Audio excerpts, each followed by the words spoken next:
kó tó di pé a tẹ̀síwájú àkọ́kọ́ fẹ́ jẹ́ kẹ́ ẹ bá wa introduce ara yín sí gbogbo àwọn olólùfẹ́ ààrẹ Dr. Sikiru Ayinde Barrister all over the world àtàwọn olólùfẹ́ Fuji. mo kí gbogbo àwọn ẹlẹgbẹ́ wa tí a jọ jẹ́ olólùfẹ́ ààrẹ Dr. Sikiru Ayinde Barrister MFR. Orúkọ tèmi ni Mutalubi Òjó Adébáyọ̀. Iṣẹ́ amòfin ni iṣẹ́ mi. Èmi sì ni aṣíwájú Ìtẹ̀gẹ́ Ànìdíaró nìbàdàn. Orúkọ àlejò wa fún èní àwọn ni amòfin gidi ni wọ́n kàn try láti wọ́n tún wá jẹ́ former attorney general fún Ọ̀yọ́ state ní under bàbá wa His Excellency olóògbé Isiaq Abiola ọmọ Ajimobi. So àwọn náà ni wọ́n tún jẹ́ chief host fún 72 legends for Ayinde Barrister at 72 tá a ṣe ní February ní International Conference Center ní ọdún yìí. Àwọn náà tún ni chief host fún ti ọdún yìí náà tó tún jẹ́ 73 legends tí a fẹ́ ṣe ní ọdún tó ń bọ̀. Wọ́n wá wòó pé kò ní dáa pé káwọn má bá wa bá àwọn èèyàn especially gbogbo ẹ̀yọ́ olólùfẹ́ ààrẹ Dr. Sikiru Ayinde Barrister even gbogbo àwọn tá a bá ti wà ní OGM tẹ́lẹ̀ olùdásílẹ̀ Fuji Gold membership wọ́n mọ̀ wọ́n dáadáa pé wọ́n bá ìgbà téèyàn kan gan tó fẹ́ ṣe bí ọ̀rọ̀ lẹ́nu jọ́ mẹ́ta yìí wọ́n wà lára àwọn tó kọ write up pé kí ẹni náà pé kó má tiẹ̀ lọ sí ibi ibẹ̀ a sì ń bọ̀ lórí ibẹ̀ náà nǹkan tí ẹ rí tó jẹ́ pé ẹ̀yin náà sọ pé láyéláyé àbùkù kọ́kọ́ ò lè kan ààrẹ Dr. Sikiru Ayinde Barrister kí ẹ̀dẹ̀ máa wòran báyìí ẹ tiẹ̀ jẹ́ ká tiẹ̀ kọ́kọ́ tiẹ̀ lọ sórí ibẹ̀ yẹn náà nígbà tí alàgbà kan Dr. Adédayọ̀ Festus tí wọ́n sọ ọ̀rọ̀ kan lẹ́nu jọ́ mẹ́ta yìí tí wọ́n sọ pé tí kò bá kí ń ṣe wípé bàbá wa Àyìnlá Ọmọwúrà jáde láyé pé ìràwọ̀ ààrẹ Dr. Sikiru Ayinde Barrister pé kò máa bá ti ipe kò tiẹ̀ lè yọ bó tiẹ̀ ṣe yọ yìí ẹ̀yin náà wà lára àwọn tó jẹ́ pé ó faraya pé kò jẹ́ rí bẹ́ẹ̀ ǹjẹ́ kí lẹ lè sọ fún wa nípa ẹ̀ àti pé kí lẹ rí tí ó fi jẹ́ pé ẹ̀yin náà ẹ wò báyìí pé kí ló ń jẹ́ bẹ́ẹ̀. ẹ ṣe olóòtú ẹ ṣe mo dúpẹ́ gidigidi ọ̀rẹ́ mi tímọ́tímọ́ ni dókítà Festus Adédayọ̀ nígbà tí mi jẹ́ attorney general dókítà for justice fún ọ̀gá wa. nígbà tẹ́yìn jẹ́ attorney general ní Ọ̀yọ́ state. àwọn ni special adviser on media. àwọn ni special adviser on media communication center Abiola Ajimobi. èèyàn tó ọ̀jọ̀gbọ́n gidi ni ó mọ̀ púpọ̀. àmọ́ bàtà wa sọ ọ̀rọ̀ tó sọ yẹ tó ní tí ò bá sí pé Àyìnlá Ọmọwúrà bàbá wa ó papòdà pé Dr. Sikiru Ayinde Barrister rẹ̀ ìpẹ́ràwọ̀ yẹ ọba má ti yọ. mo ní ọ̀rọ̀ tí ò ṣe gbọ́ ni àìsọ ọ̀rọ̀ tó ń rùn tó dẹ̀ bàyẹn nínú jẹ́ ni nítorí pé ìgbà tí wọ́n máa ń ṣoge ìrò lágbára wà tí kọ́lọ́fọ̀rọ̀ kí Àyìnlá Ọmọwúrà tí wọ́n fi jáde láyé kí wọ́n tó kú bàbá wa wọ́n ti gbé Fuji lọ sí ìlú London bẹ́ẹ̀ ni wọ́n lè ṣe concert wọ́n dẹ̀ padà wá sí Nàìjíríà wọ́n dẹ̀ tún ti gbé Fuji lọ sí Amẹ́ríkà gan wọ́n dẹ̀ ti gba àwọn Amẹ́ríkà wọ́n ti fún ẹ ní honorary citizenship. bóyá nǹkan táwọn míì ní pé Àyìnlá wà láyé kò ti kú lẹ́kọ̀ọ́ yẹn ló jáde. bóyá nǹkan táwọn míì ní pé bóyá torí pé Barrister ò tí ì lọ Mẹ́kà ńgbà náà. Aláàjì ti lọ Mẹ́kà. kí wọ́n lọ́wọ́ jáde mẹ́tì. èmi gba àwọn àti èmi tún béèrè ní bóyá wò wọ́n jà Mẹ́kà Aláàjì bá wọn parí ìjà Aláàjì ló pe àwọn tó wà ń bẹ̀. kí wá tún lè yẹ tún ṣe tí Barrister ò tí ì ṣe lójú Àyìnlá. kò sí tẹ́bàdà wo gan Aláàjì Àyìnlá Ọmọwúrà wọn ti kù tí bàbá wa Dr. Barrister tí wọ́n fi ṣe Òkè Àgbà wọ́n wà láyé máa wọn sókè àgbà wọ́n wà láyé máa wọn sọ rẹ́kọ̀dù Nàìjíríà tí wọ́n fi kọrin tẹ́tọ́ gbogbo Nàìjíríà àti ayé àtàyé lóòwò tí ẹ ti lájà ayé ojúkejì ayé ni wọ́n ti kí kí Àyìnlá Ọmọwúrà so Òkè Àgbà Nàìjíríà ìwà ẹ bá wà wọ́n rí ẹ kò sí orin tí irú ẹ̀ tí olùgbà Àyìnlá Ọmọwúrà tó ṣe kò sí irú ẹ̀ ẹ lọ gbọ́ Nàìjíríà yìí dáadáa ojúkejì ojúkejì tẹ́lẹ̀ bẹ́ẹ̀ látẹ́kọ̀ọ́ pé látẹ́kọ̀ọ́ federal Èkó orí ọ̀gá Èkó arúgbó lẹ́gbẹ̀lẹ́gbẹ̀ kò sọ lórí tó lè ṣe irú ẹ̀ ó tọ̀ gbogbo olùkáàkiri lẹ́lẹ́ Haúsá tẹ́lẹ̀ gbogbo ẹ̀ tẹ́lẹ̀ Ìgbò so kí wọ́n lè yàn fẹ́ sọ ààrẹ sọ̀rọ̀ pátápátá gbà ní. achievement wo lè Yorùbá tó wà àti téèyàn bá ní ẹni tẹ̀ tó wá kò tó wá ṣe eré lókà ó gbé tẹ̀dé London ó gbé dé Amẹ́ríkà lójú ayé adé mo tún wá sọ pé àwọn tó ń gbọ́ orin wọn yàtọ̀ síra wọn kíláàsì yàtọ̀ àwọn ẹlẹ́ran onímọ́tò onídàáfó àwọn ló ń gbọ́ orin bàbá wa ìnáwó wúrà ẹ̀ríkì máa ń jó gan wọ́n máa ń kájí fún wọn jáde àwọn tó ń gbórin Dr. Ìwádìísà kíláàsì ni látòrí oní ọmọléèwé oníṣẹ́ ọwọ́ lọ́yà dókítọ̀ wọ́n ti gbogbo àwọn Usman láàárọ̀ dókítọ̀ ni wọ́n lọ́yà ni wọ́n àjàpẹ́ gbogbo àwọn Usman láàárọ̀ bẹ́ẹ̀ ni gbogbo àwọn Ajíbọ́lá bàtà lọ́yà Bàòsínúsì lọ́yà ni wọ́n lọ́yà ní gbogbo wọn yẹn nígbà tí yí ààrẹ dókítọ̀ sí. ẹwọ bàbá Abíọ́lá akíntàntì ni wọ́n MP Abíọ́lá wọ́n ti ẹlígánsì Ọkọ̀yà hospital director businessman so lẹ́fù yàtọ̀ síra wọn ẹ má jà fún wọn tẹ́lẹ̀ fún wọn àfihàn ó bí mi nínú mo fi kọ́ tí mo kọ́ ẹ tí ẹ̀gbọ́n mi GKB náà ti dá lóhùn fún débùsà ti dá lóhùn mo tún wá dúpẹ́ pé ẹ̀gbọ́n wa Isa Onílù ọwọ́ àfọ̀bálẹ̀ àwọn fọ̀bálẹ̀ tán kò ṣe sí mọ́ lórí ẹ̀. ṣé pé ààrẹ Dr. Sikiru Ayinde Barrister wọ́n ti mú dókítọ̀ wọ́n ti palẹ̀mọ́ lọ́yà wọ́n ti mú ẹnjìníà wọ́n ti mú kinní businessman even wọ́n ti ẹ̀tún ti gba ọgbà àwọn méjì ń jáde.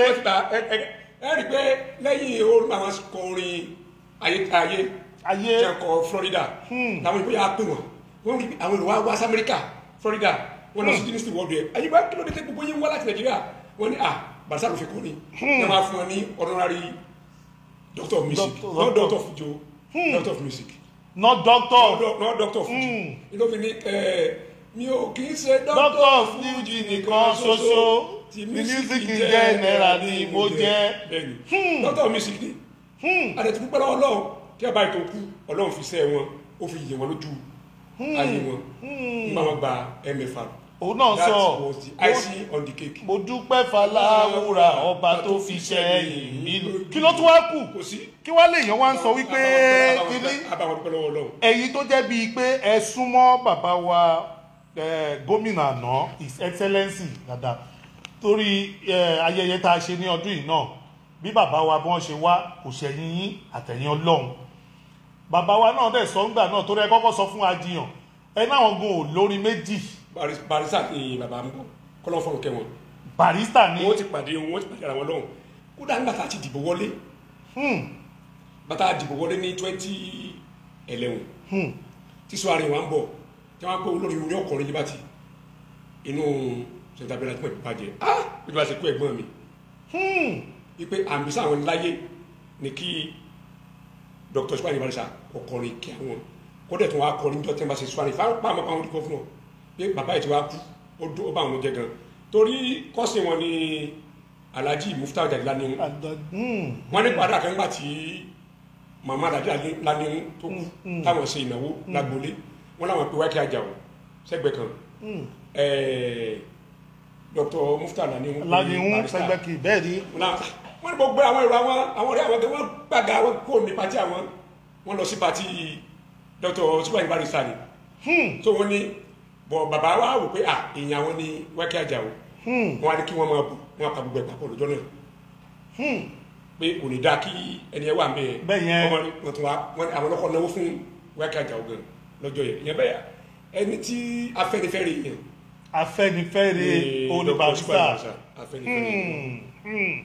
in fact inú wa ti ẹ̀dùn pé àlejò ńlá ni àgbà tó yẹ pé ẹ mọ̀ dáadáa pé yes àwọn èèyàn tiẹ̀ ti ń kí wọ́n ní Ọ̀túnba we already knew is one of us bẹ́ẹ̀ ni ara wa ni wọ́n when it comes to anything Barrister àwọn náà wọn ò kì í ṣe ìnáwó tí ó ń bọ̀ yìí náà ẹ̀yin náà gẹ́gẹ́ bí chief host fún ìtafẹ́ṣe yìí àwọn èèyàn ń béèrè pé kí ni káwọn máa retí ní ìjọ náà pé báwo ni ó ṣe máa rí pé bá a ṣe ṣe ti ọdún yìí tí kò ṣẹ̀yìn tó ẹ̀pọ̀ ńlá ni wọ́n sì ń sọ di ọ̀la pé báwo ni ọdún tó ń bọ̀ náà torí àwọn èèyàn tiẹ̀ ti lọ ra tíkẹ́ẹ̀tì lóríṣiríṣi láti ìlú òyìnbó Canada ní London ní Ireland ní even láti Japan Australia wọ́n ní pé tọdún tó ń bọ̀ yìí kò gbọ́dọ̀ ṣẹ̀yìn àwọn kí ni wọ́n máa retí gẹ́gẹ́ bẹ́ẹ̀ tẹ́ jẹ́ bí chief host. pẹ̀lú ògo Ọlọ́run bá ti ọdún tá a fẹ́ kó sí lọ́la yìí láti ní February 14 yóò lárinrin ju ìtàṣe ní ọdún yìí. Allahu Akbar. pẹ̀lú ògo Ọlọ́run yóò lárinrin jùlọ káyọ̀ máa retí ọ̀jọ̀gbọ́n Adéolú Àkàndé tí wọ́n jẹ́ chairman Nigerian Communication Commission NCC àwọn ní ó bá wa ṣe ìgbékalẹ̀ ọ̀rọ̀ tábìlì ní keynote address ní ọjọ́ yẹn lábẹ́ Ọlọ́run. Bákan náà ọ̀jọ̀gbọ́n Tẹ̀líù Ojúadé ti yunifásitì ìlú Ìlọrin tí wọ́n jẹ́ chairman bọ́ọ̀dù FM Ìlọrin yunifásitì of Ìlọrin àwọn náà tún gbéwé kejì kalẹ̀. So èyí Eégún Magají tó bú wa láì Dr.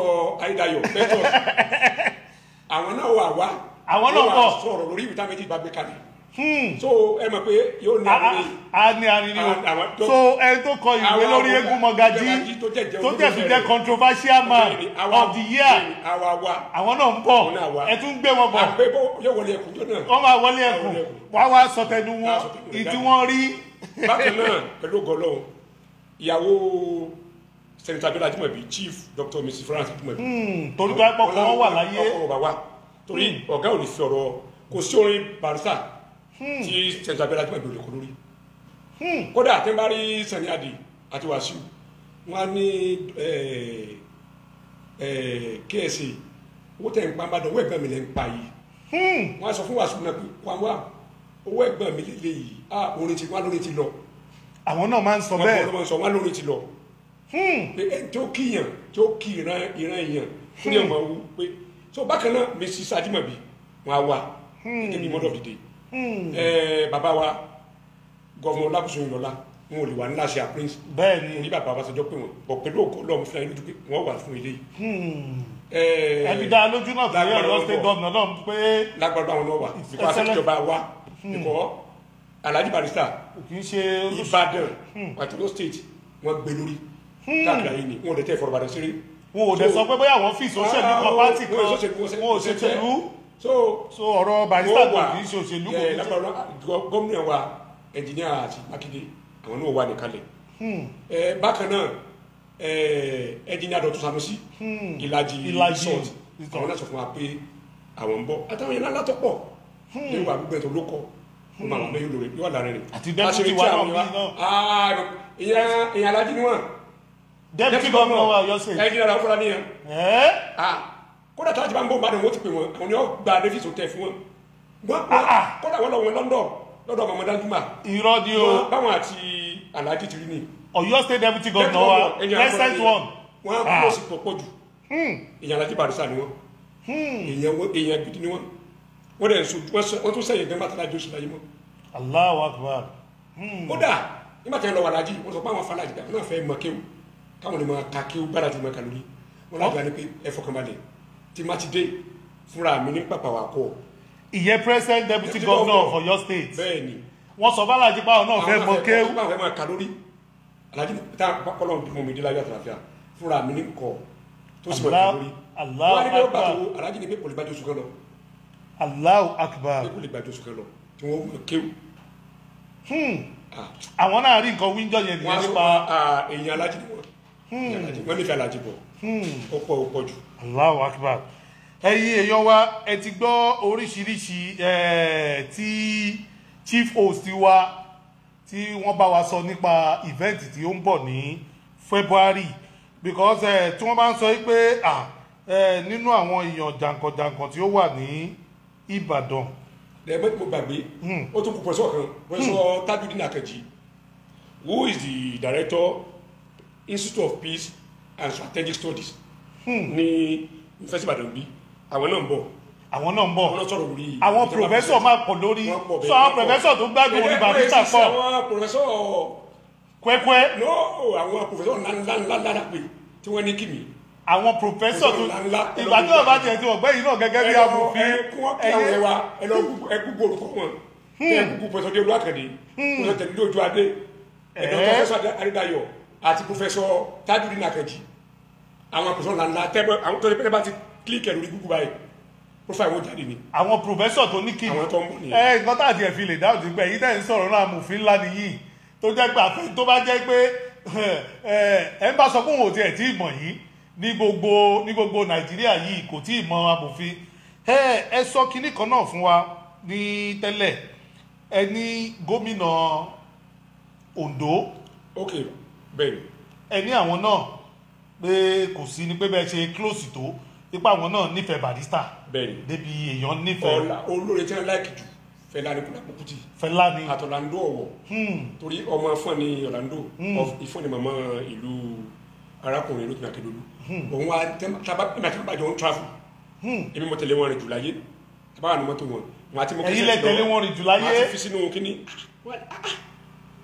wújẹ máa yí ó dí púpọ̀ jù tí máa gbórin Barrister gómìnà current governor of Ondo State ọmọ ọkùnrin ti dìbò jù lórí pé máa gbéde rẹ wọ́n ní Barrister dìbò jù wọ́n lọ ti dìbò jù amòfin ńlá náà mà láwọn náà ìfà kọ́lá gbọ́ bèrè pé ṣé máa yẹn sí graduate ni wọ́n lájọ kàjú bẹ́ẹ̀ school start pé mo sì graduate pé this man is too deep àwọn láti sọ fún mi pé tí máa nígbà kan tí mo lọ wo orí Encyclopedia Britannica pé one of the few Nigerian musicians tí wọ́n dárúkọ ẹ̀mí tó ní ẹ̀dẹ́wà ń bẹ̀ Dr. Sikiru Ayinde Barrister ló jẹ́ wow tó wà nínú lórí àwọn ló tún sọ fún yín pé àwọn ló sọ bẹ́ẹ̀.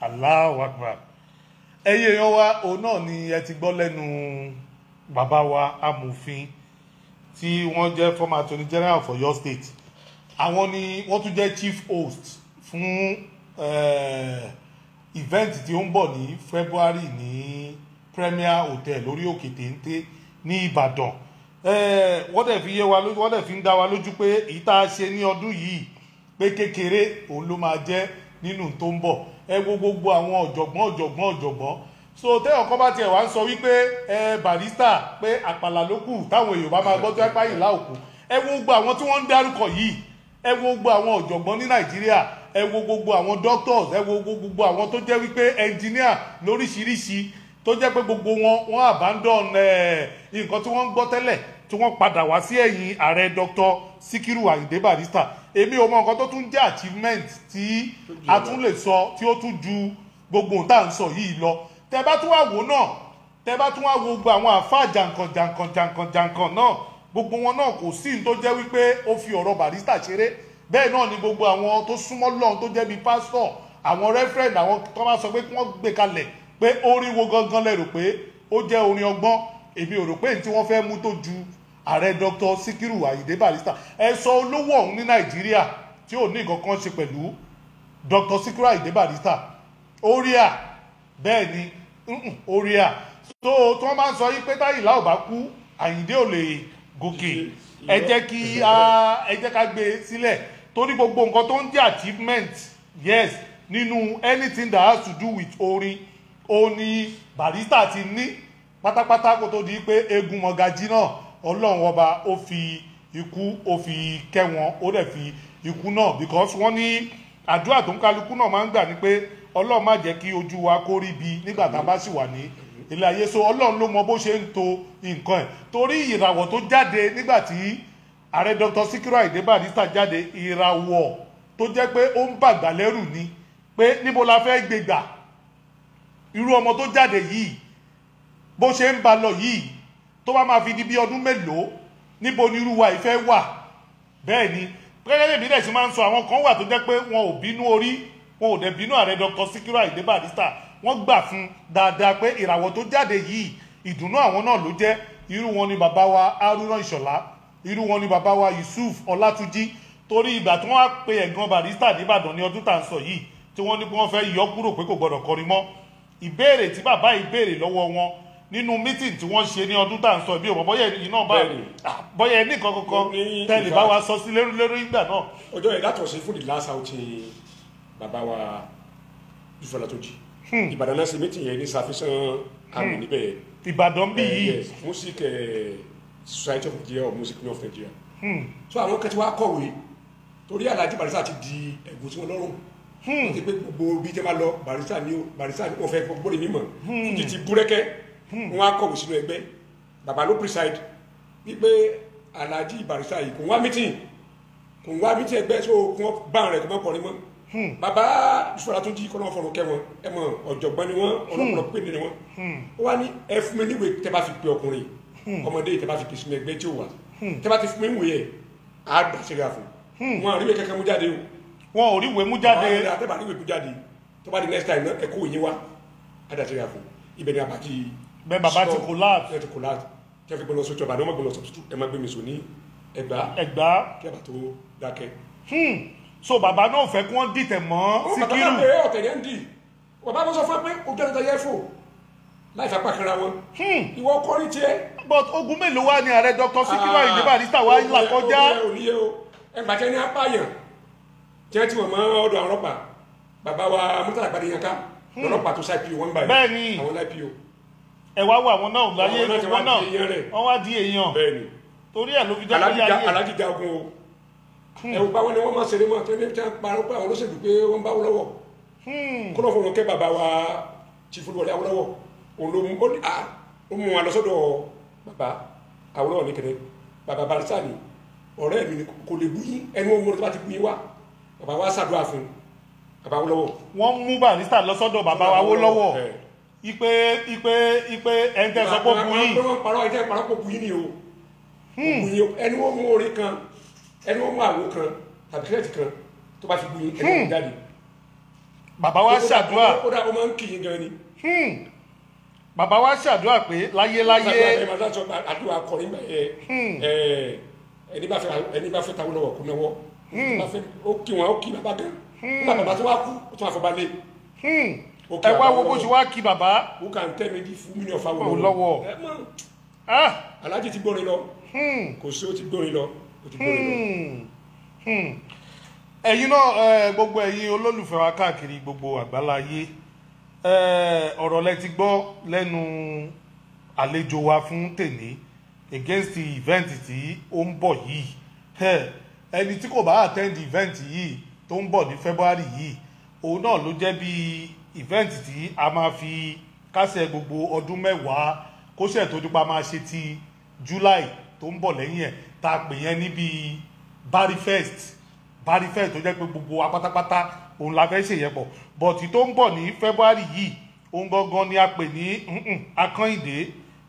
Akànyìndé gbẹ̀gbọ́n tó jẹ́ wípé a fi máa kásẹ̀ ọdún mẹ́wàá àti birthday ààrẹ Dr. Síkírù Àyìndé Barrister tí wọn ò bá pé 73 years tó bá jẹ́ pé wọ́n wà ní ayé ẹ wá wo gbogbo àwọn èèyàn jankan-jankan ẹ wo gbogbo àwọn professor tí wọ́n ní pé wọ́n ń bọ̀ gbogbo àwọn tí wọn ò fi ọ̀rọ̀ ààrẹ Dr. Síkírù Àyìndé ọlá ń bí wọn nínú Agbájélọlá Balógun Bàrùsátì tí wọn ò fi ṣeré kó tó di pé a máa tẹ̀síwájú ẹ jẹ́ ká gbọ́ orin díẹ̀ síwájú sí i. ó dàbí ẹni pé ní bí ìgbà tó jẹ́ pé mọ̀ láìfù tá à ń play lọ yìí bí ìgbà tó jẹ́ pé mọ̀ ibi tí wọ́n ti ṣe láìfù yìí náà. bẹ́ẹ̀ni kò sódò ni. kò sódò ni wọ́n ti ṣe this particular life tá à ń gbọ́. àwọn NPNURTW lẹ́sẹ̀rẹ́ fún gbẹ́ràn. àwọn NURTW àwọn onímọ́tò. ẹbẹ́ ni gbogbo àwọn success wà lágbo yìí bàbá wa Kíjídé Chief Akínlóye gbogbo ọkọ̀ sí bíkú ìjọsìn bẹ́ẹ̀. ní this particular. ní pàtí tó orin tẹ́ ń gbọ́ yìí ó lágbára ìjà tó ṣẹlẹ̀ jọ náà. gbogbo àwọn bàbá wa Kíjídé tẹ́ bá ń sọ yìí Barrister. lórí wọn fẹ́ pa wọ́n jọ náà ni. wọ́n fẹ́ pa wọ́n jọ tí wọ́n ṣe láìfù yìí. orin Aláàjì sọ̀rọ̀ jọ yẹ àwọn àtìyàwó akànnẹ́jọ ó dàbí èdè ìdẹ́sẹ̀lẹ̀ wọ́n pọ̀ ìyá wọn dọ̀rẹ́ o tí wọ́n bá close gan-an ìdààmú lọ́jọ́ yìí ọjọ́ burúkú lọ́jọ́ tá à ń sọ yìí. láìfù tá à ń play yìí. àbínú abẹ́ ọdún kọ́nà fọ̀rọ̀ kẹ́wọn gbogbo náà wà ládùúgbò agbóúnjẹ yẹ bàbá wa Làmí Adédìbú. àwọn àgbààgbà àwọn èèyàn. gbogbo àdàlù pé bẹ́ẹ̀ gbogbo ẹ̀ńpẹ̀ ló dẹ́wà bẹ́ẹ̀ níbi lójú agbóúnjẹ yẹ ojú agbóúnjẹ yẹ lágbára orin ni yẹ. kí wá ló dé tí wọ́n ti fẹ́ pa Barrister ìjọ tá à ń sọ yìí. ìyá ìlọsẹ̀lẹ̀ láàrin wọn ẹni tí bàbá ń bá wí Aláàjì Àyìndé Barrister ìyá wa Sùlíà Sàdédèjì ọ̀nà ń bá wí Aláàjà Sùlíà ní chairperson chairlady women wing fún MPN ní Ìbàdàn municipal local government. àwọn náà wà wetí nìyẹn. wọ́n wà wetí Ìbàdàn kan àwọn kan nígbà yẹn wọ́n sọ̀rọ̀ ẹgbẹ́ MPN gan obìnrin bí ọkùnrin ni wọ́n. obìnrin bí ọkùnrin ni wọ́n. ẹ jẹ́ ká tún gbọ́ lọ síwájú.